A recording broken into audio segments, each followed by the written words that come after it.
പരിശുദ്ധാത്മാവിൻ്റെയും നാമത്തിൽ ആമേൻ. ഈശോ മിശിഹായ്ക്ക് സ്തുതിയായിരിക്കട്ടെ, ഇപ്പോഴും എപ്പോഴും സ്തുതിയായിരിക്കട്ടെ. ഇന്ന് നമുക്ക് വായിക്കേണ്ട സുവിശേഷ ഭാഗം വിശുദ്ധ ലൂക്ക എഴുതിയ സുവിശേഷം 16-ാം അധ്യായം 19 മുതൽ ഉള്ള തിരുവചനങ്ങളാണ്. ധനവാനും ലാസറും എന്ന ഒരു ഭാഗമാണ് ഇന്ന് നമുക്ക് വായിച്ച് മനസ്സിലാക്കേണ്ടത്. വിശ്വാസത്തോടെ നിയോഗങ്ങൾ സമർപ്പിക്കാം, പ്രാർത്ഥന ആയിരിക്കാം. ധനവാനും ലാസറും. ഒരു ധനവാൻ ഉണ്ടായിരുന്നു. അവൻ ചെമന്ന പട്ടും മൃദുല വസ്ത്രങ്ങളും ധരിക്കുകയും എന്നും സുഭിക്ഷമായി ഭക്ഷിച്ച് ആനന്ദിക്കുകയും ചെയ്തിരുന്നു. അവൻ്റെ പടിവാതിൽക്കൽ ലാസർ എന്നൊരു ദരിദ്രൻ കിടന്നിരുന്നു. അവൻ്റെ ശരീരം വ്രണങ്ങൾ കൊണ്ട് നിറഞ്ഞിരുന്നു.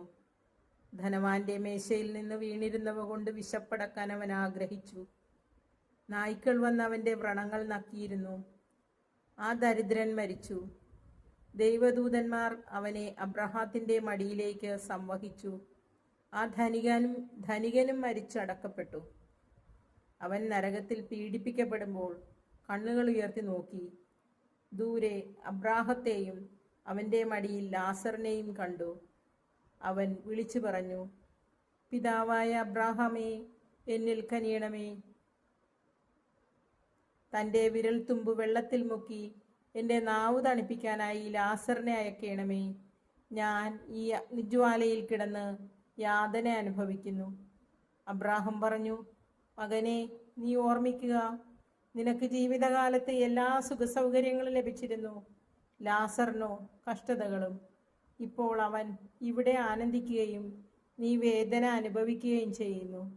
കൂടാതെ ഞങ്ങൾക്കും നിങ്ങൾക്കും മധ്യേ ഒരു വലിയ ഗർത്തവും സ്ഥാപിക്കപ്പെട്ടിരിക്കുന്നു. ഇവിടെ നിന്ന് നിങ്ങളുടെ അടുത്തേക്കോ അവിടെ നിന്ന് ഞങ്ങളുടെ അടുത്തേക്കോ വരാൻ ആഗ്രഹിക്കുന്നവർക്ക് അത് സാധിക്കുകയില്ല. അപ്പോൾ അവൻ പറഞ്ഞു, പിതാവേ, അങ്ങനെയെങ്കിൽ ലാസറിനെ എൻ്റെ പിതൃഭവനത്തിലേക്ക് അയക്കണമേ എന്ന് ഞാൻ അപേക്ഷിക്കുന്നു. എനിക്ക് 5 സഹോദരന്മാരുണ്ട്. അവരും പീഡകളുടെ ഈ സ്ഥലത്ത് വരാതിരിക്കേണ്ടതിന് അവൻ അവർക്ക് സാക്ഷ്യം നൽകട്ടെ. അബ്രാഹം പറഞ്ഞു, അവർക്ക് മോശയും പ്രവാചകന്മാരും ഉണ്ടല്ലോ, അവരുടെ വാക്ക് കേൾക്കട്ടെ. ധനവാൻ പറഞ്ഞു, പിതാവായ അബ്രഹാമേ, അങ്ങനെയല്ല. മരിച്ചവരിൽ ഒരുവൻ ചെന്ന് പറഞ്ഞാൽ അവർ അനുതപിക്കും. അബ്രാഹാം അവനോട് പറഞ്ഞു, മോശയും പ്രവാചകന്മാരും പറയുന്നത് അവർ കേൾക്കുന്നില്ലെങ്കിൽ മരിച്ചവരിൽ നിന്ന് ഒരുവൻ ഉയിർത്താലും അവർക്ക് ബോധ്യമാവുകയില്ല. കർത്താവിൻ്റെ സുവിശേഷം. ക്രിസ്തുവേ, അങ്ങേക്ക് സ്തുതി.